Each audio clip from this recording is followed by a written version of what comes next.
about St. Mary's is the real abundance of people we have, part of our community, who can lead worship in all sorts of ways. But really, I felt that in light of what happened in Paris, I needed to address that this morning. And following what I say now, we'll be singing a song, Calling All Angels. Feel free either to listen or to sing. I may say that some songs, the theology needs to be dug at a little bit, and this is one of those songs, but the sentiment is right. And it expresses a yearning of the human heart that I think is quite appropriate for the day. At Chateau Royal, and as I say, this is a homily, so it's going to go on for a few minutes. At Chateau Royal this Thursday, Marie was able to take me there, and Jane was there, and 19 residents, or there were 19 of us in total. So it was a decent congregation, and it was the day after Remembrance Day. And I am one of the few generations of Canadians that have never been called to go to war. The draft did not exist during my time in any way, shape, or form. There were no wars, as we might understand that term in its biggest sense, during my time. I was educated during the time of the Vietnam War, and so there was a lot of protesting going on. And whatever your position might be on the Vietnam War, one of the things that I experienced was a lot of my teachers in Asia particularly were people who had left the States to avoid the draft. So I was part of the protest movement generation, and that shaped me in some ways. And until my adult years, and until the world began to change, I didn't really realize how grateful, to what degree I should be grateful, that I grew up in a generation that was never called to go fight. I would assume that I would have been a chaplain had I gone into the forces. And I will tell you that whenever I've been asked to do a service or to speak at a military establishment or for the Legion or anything like that, I've been more than willing to do so. I was a chaplain for the Legion when I was in Mascouche, and I considered it a privilege, and I considered it the shame of the church that although the Remembrance Day parade every year went by St. Margaret's, which was close to the Legion Hall, I was the first priest in history of the parish to actually stand there as part of the reviewing gallery. They were just blown away that I actually said yes to being a chaplain. So my experience of military and my involvement or lack of involvement hasn't been a political statement. It's been very much the circumstances and the environment I grew up in. An environment that has very much changed in the past 25 years. I doubt very highly whether we will ever see wars like the First World War or the Second World War again, where the combatants all wore uniforms, or most wore uniforms. It is a very different world that we're in, and some might say it's a more dangerous world. These were some of the thoughts I went to Chateau Royal with in my heart, and what I thought I would do as part of my homily there was tell a couple of stories, which I'll tell now more briefly, of people that I've known who served. One of the gentlemen who was a mentor of mine when I was a student at St. Mark's in St. Laurent, his name was Al Wildman. And Al was on shore patrol, shore battery in Dover in England during the Second World War. As the bombers would come over, he was there with the anti-aircraft, firing at them, trying to bring them down. And he said to me one day when he was trying to help me understand his generation, he said, "Lorne, there's something that you got to know. What you don't see in the movies is what goes up must go down, come down." So they would shoot up these shells that would explode with pieces of hot, sharp metal.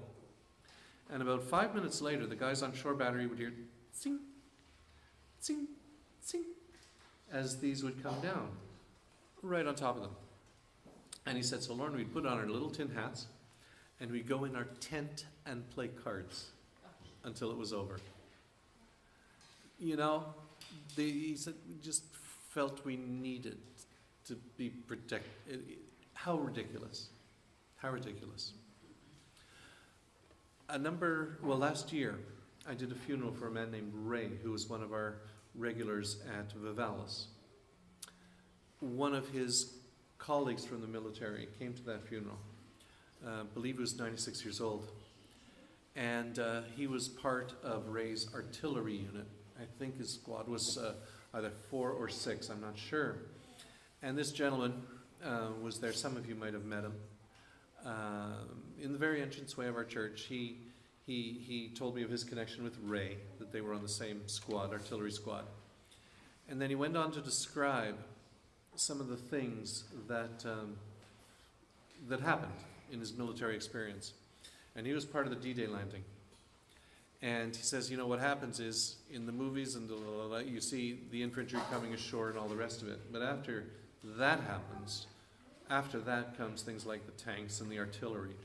These guys were part of the safe part of the landing. But what artillery would do, they would call it walking artillery. And they would just lob shells ahead of where the infantry were going to soften up the enemy troops. That was their job. And so Ray and his colleagues, they would just lob artillery shells into the French countryside about half a kilometer ahead of where the troops were to get as many of the enemy and to soften up the enemy as much as they could. So when the infantry came along behind, all they were doing was mopping up, cleaning up. And they got to see how successful they were. As the artillery would move forward, as the troops advanced, and they kept doing the same thing, though further and deeper into France, they got to see how successful they were as artillerymen. Another person I know, an American Marine, is about 6'4", 6'6", I can't remember. Again, obviously very elderly now. I've known him for a lot of years, though. He was a bazookaman, and so he was part of a two-man team. And he was the shooter, and he had a loader. And he would talk about how he was part of the D-Day landing as well, very different beach, of course, how they would go ahead and they would have to take the small towns. And there was a lot of reconnaissance before they even went in. And there was a church that had a steeple that had a machine gun nest up in the steeple. And he was told his job was to silence that machine gun nest, which is military euphemism for kill everything in sight. And so he speaks of, you know, being in his position and getting his bazooka ready, his loader put in, and then they lock it and arm it, and then tap you on the helmet, and you pull the trigger. And it's reflexed, it's trained into you. And he watched the top of the church blow up, and pieces of everything go flying. He said to me at one point, I wish I could quote it. That day, to him, either he lost his faith or found it, one or the other. You know? And he became a priest, by the way. He's now retired, but he became a priest and was serving in this diocese for a long time. He came here during the Vietnam War. There was a man in Mascouche, Ernie Matthews was his name. He had a bad heart. Lovely, lovely man, lovely wife. And this conversation took place when he was about 2 months from passing away. He spoke of having been on British civil defense. Because of his heart, he couldn't enlist. And when the bombs would land, he was one of those who would go and work through the rubble and try to find people.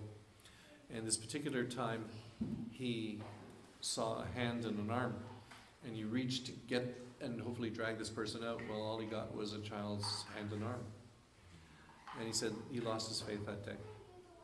How could a God of love allow that to happen? Over the years, he changed, and he realized that perfect love allows perfect freedom.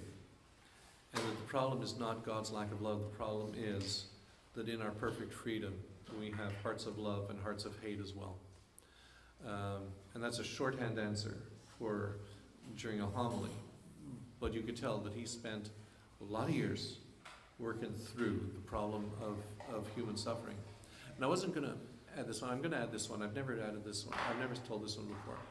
When my mom died, my dad and I reconnected in a way that hadn't been possible for a number of years. And he used to come over to my house while I was refinishing pianos on a Saturday afternoon, and we would have rye and ginger because he liked it. I like Scotch, but he liked rye and ginger.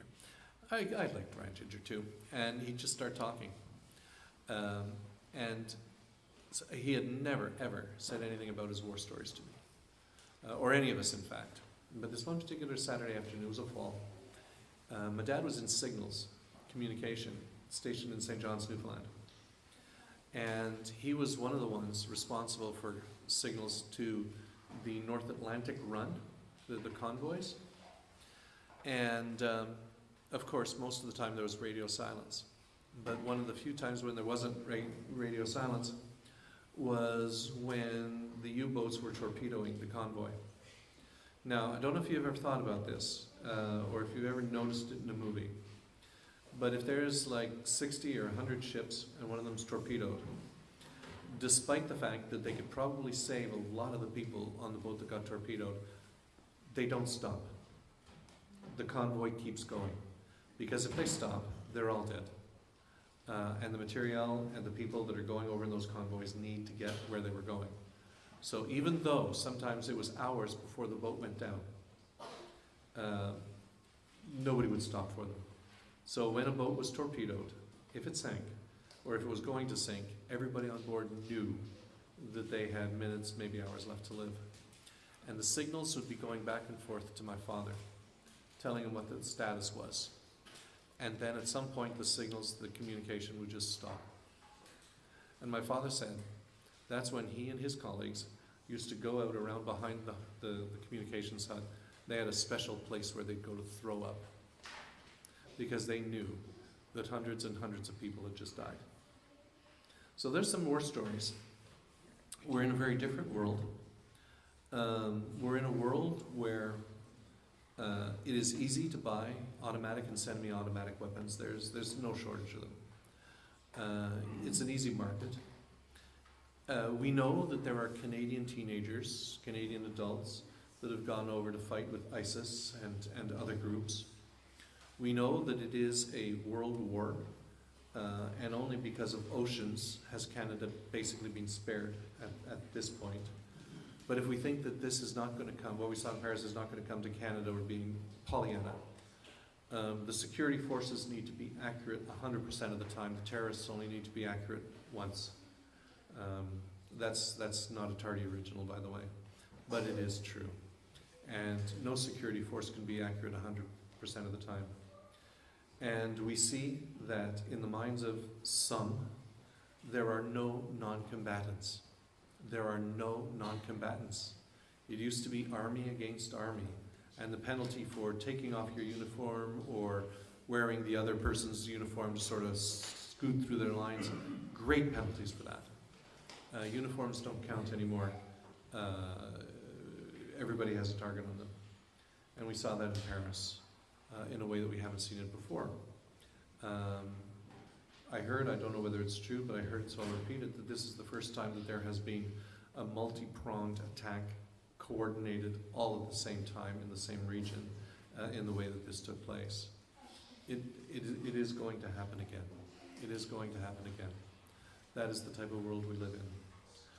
I say this not to cause despair or hopelessness, but to say, you know, the God that we serve is a God of reconciliation and healing. I've read a lot of very silly things on the internet in the past while, past couple of days, including see what happens when you let in refugees. It's like, oh my good Lord. And well-intended but silly things like, well, what we've got to do is get everybody around a table and eat together until everybody's friends. You know, like, okay, come on. But at the same time, people want to know, what can we do about this? Well, what we can do is stand for the righteousness that our faith proclaims. Stand for the love that our faith proclaims. That, you know what? God wasn't a Christian, by the way. Jesus was a Jew.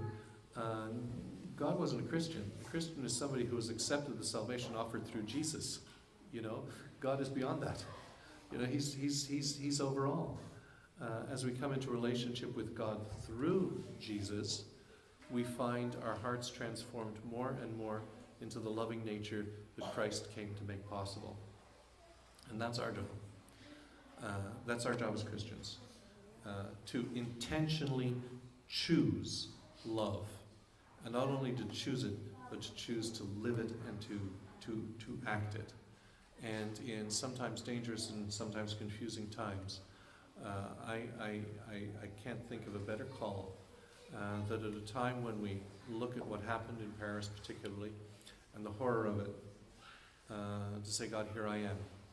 And if there is some way, some small way that you can use me to push back the darkness and to shine the light, I'm here, I'm willing. God, use me to build your kingdom of light. Let's hope that catches on.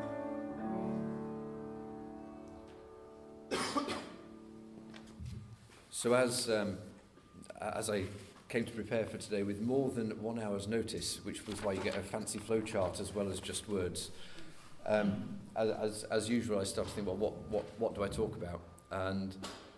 And every morning I get an email arriving in my inbox from the Catholics, actually, who are kind enough to tell me what the readings for the day are. And you can prop your tablet up against on the breakfast table and read that.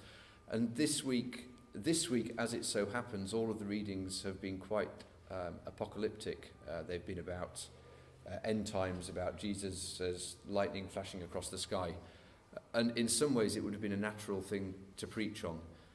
But at the end of it, there's also the piece that says, don't look for the kingdom of God outside. The kingdom of God is amongst us. It's with us.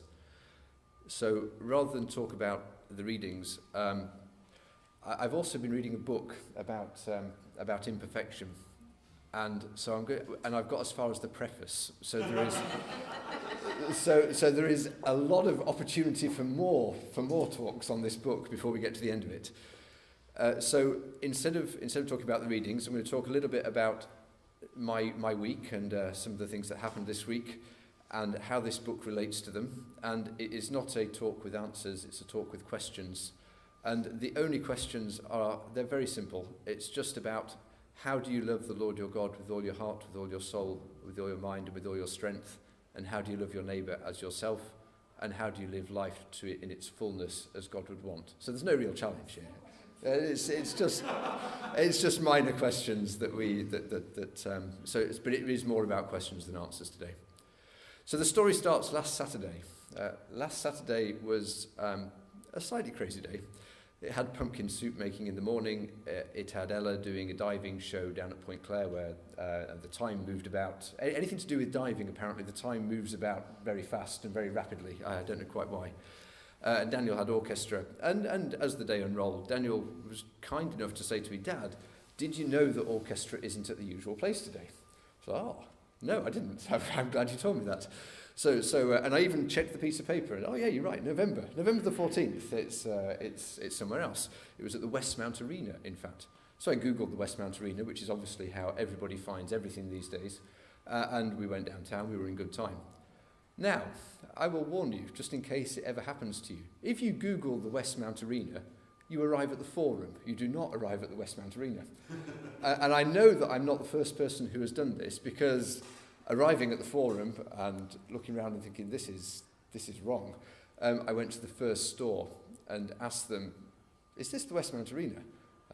No, the Westmount Arena's up there. You Googled this, didn't you? I said, yeah. They said, that happens. You have no idea how many times this happens.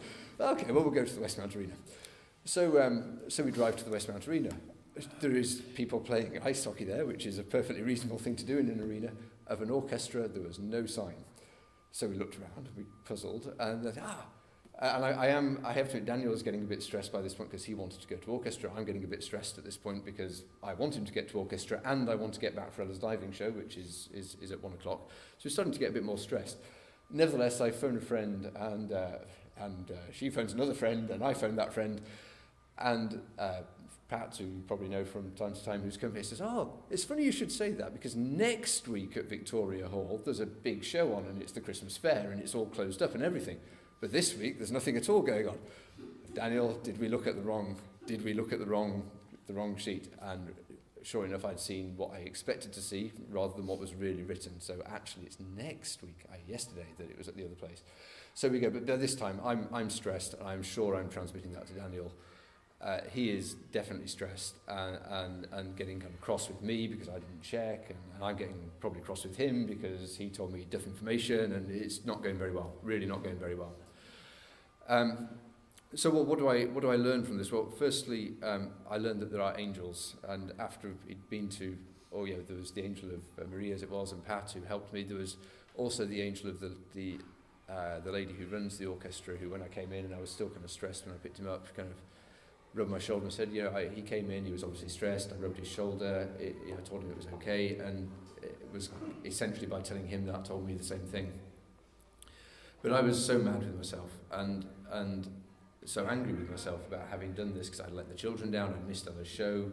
I was blaming myself. I could have checked more carefully. I could have not made pumpkin soup so I had time. I should have done a gazillion things. But the reality is things happen. The real thing I was doing is I was judging myself as a failure, me as a failure, not what I had done as being wrong, but me as being wrong. And that's I was calling myself useless. I was just not being very, very fair with myself.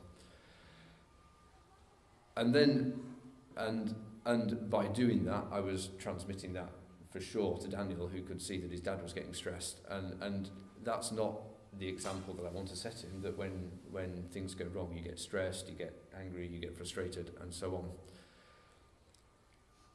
Certainly don't want to teach him that you judge things in these areas. So what could I do? Well, I could say, well, it doesn't really matter, it was only an orchestra practice. But actually, I'd have a bit of a tendency to do that. Well, it doesn't matter, it's not important, therefore it's okay that I messed up. Sort of, but actually it was important. Whether it wasn't important compared to the events maybe in Paris yesterday, but to Daniel it was important, to me it was important. And making things, minimising things to pretend they're not important doesn't change that. And in fact, even if as I did think about it a little bit, even in the Bible it's very clear that if you're trusted with small things, you can be trusted with big things. It's not actually totally clear what is small and what is big. Sometimes what we think is big might actually not be the big thing, and what we think is small might actually be the big thing. Lots of things are turned upside down in the Bible, so it wouldn't be so surprising. I could just tell myself to calm down a bit, and that would probably have been quite useful, but I don't think it would have got to the root of the problem. And then last night, because I did use my time wisely a little bit to prepare more than 2 hours in advance, last night I started to think, well, what about Jesus' encounters with people? Because he has lots of encounters with people at a point of need, people who are angry and frustrated, people who need healing, people who are broken. And I don't know that I would be bold enough to be able to say what Jesus would have said. I think I can think of a few things that I don't think he would have said, though. I don't think he would have judged me and said that I am a failure. That's not what he did to anyone, I think, as far as I can tell. I don't think he would have said it was okay either. I don't think he would have said, it's okay to mess up. That's just how it is. It's okay to be bad-tempered and frustrated. And I don't think he would have just sort of tried to smooth it all over and said, calm down, it'll be okay. Or you'll be okay, once you calm down, everything will be fine. I don't think he would have said that, because that would not really have been talking about what was really happening there. But I think he would have found a way to say that I was accepted as I was, that I was loved as I was, that I was important, and that I should accept that forgiveness and move on. Why do I think that? Well, Peter, who is rather higher up the pantheon of saints than I have any intention of getting, I think. But he denied Jesus 3 times, and he must have felt so guilty and so shameful and so terrible about having done that. But Jesus, when he saw him, didn't say, well, Peter, you must have been pretty stressed out there because, the guards were there, they'd taken me away, they were about to crucify me. You could tell things were going pretty bad. I'm not surprised he didn't like me, actually, because he must have been so stressed. So he didn't excuse what he was doing. He didn't say, well, you were scared, you're a human being. After all, you were bound to be scared in a situation like that. I don't mind, really. He didn't say any of those things. In fact, he didn't tell Peter anything. He just asked him a question, do you love me? But in that question was all the affirmation, all the loving, all the saying of Peter, you are worthy of love. And on the cross, that's when Jesus really says to all of us that we are worthy of his love. Even though we're undeserving, we're worthy, if that makes some sense. Because our souls that he created, that he loves, that he knows from the beginning, they are worthy of love, even if we feel that we're not worthy of love. So the real challenge is to accept that love and that forgiveness, and then as Jesus then asked Peter when he said, go and feed my sheep, work out what question Jesus is then asking us, and going and moving on from that place of that place of pain or frustration or anger. So two quotes from the preface of this book then. The first is that we can only teach what we have to a certain extent.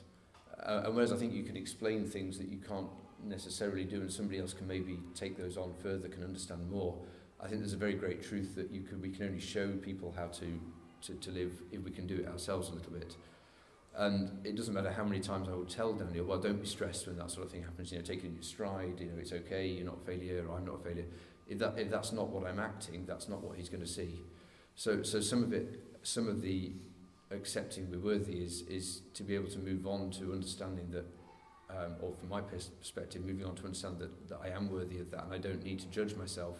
I just need to go do something different, although I don't know quite what that is yet, because that will help me actually show Daniel what to do rather than just tell.